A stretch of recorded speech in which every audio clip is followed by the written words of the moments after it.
The Joker from the Batman franchise has got to be not only the ultimate comic book baddie, but also one of the most iconic villains in movie history. He's been immortalized by multiple actors over the decades, so let's check out the evolution of the character through the years. First up is Cesar Romero, who crawled into the character's skin in the 1960s TV series. While he did play the role with a lot of grandeur, this might not have been the Joker that stuck with audiences the most. Then Jack Nicholson took on the part in Tim Burton's 1989 movie with Michael Keaton as Batman. Jack went for a more gritty and insane approach, as opposed to the mischievous comic book Joker people used to be familiar with. If you check out the pic again nowadays, his performance might come across as corny and over the top, but back when it was released, this was considered a seriously dark Joker. And on to the most legendary take on the villain, Heath Ledger in The Dark Knight. In terms of who played him best, we have a clear winner here. His portrayal is the most refreshing and original, and especially the tongue and hair flip tics made him very realistic. Christopher Nolan directed this masterpiece, considered one of the best movies ever made. The only problem is that the actor went a bit too far preparing for the role, as he locked himself up in a hotel room for a month delving into the psyche of the mass-murdering clown. After the shoot was completed, Heath died of a drug overdose, and now, more than a decade later, people are still discussing whether or not it was suicide and if those preparations might have driven him insane.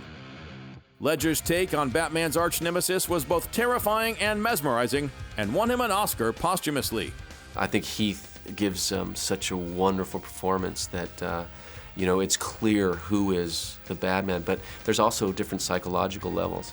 I mean, everybody is working on so many different levels between psychopathy and self-doubt that really you're not even talking about villains anymore, you're talking about human behavior. Another great Joker performance is a bit lesser known, namely the version played by Cameron Monaghan on the TV series Gotham. He says he drew inspiration from none other than Hannibal Lecter. Jared Leto became the evil mastermind for 2016's Suicide Squad. Just like Heath Ledger, Leto too went full-on method acting and stayed in character way beyond the call of duty. He kept pranking his fellow cast members and even sent them dead animals. Most of his scenes were reportedly cut from the film, and the ones that made it were only there in service of Harley Quinn's side story. Despite the small part though, it was impressive enough to earn the actor a return to the role for a cameo in Zack Snyder's Justice League in 2021. And we're on to our last actor, Joaquin Phoenix in Joker.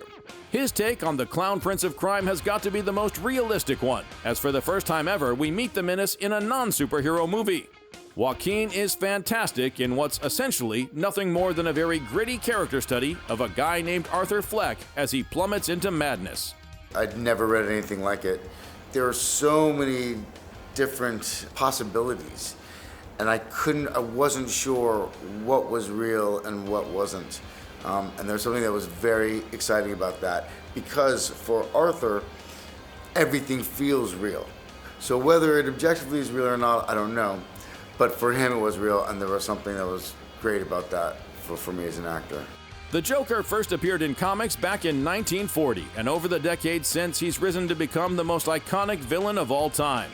We have a feeling more actors will play him at some point in the future, so new generations of audiences too will suffer from coulrophobia, the fear of clowns.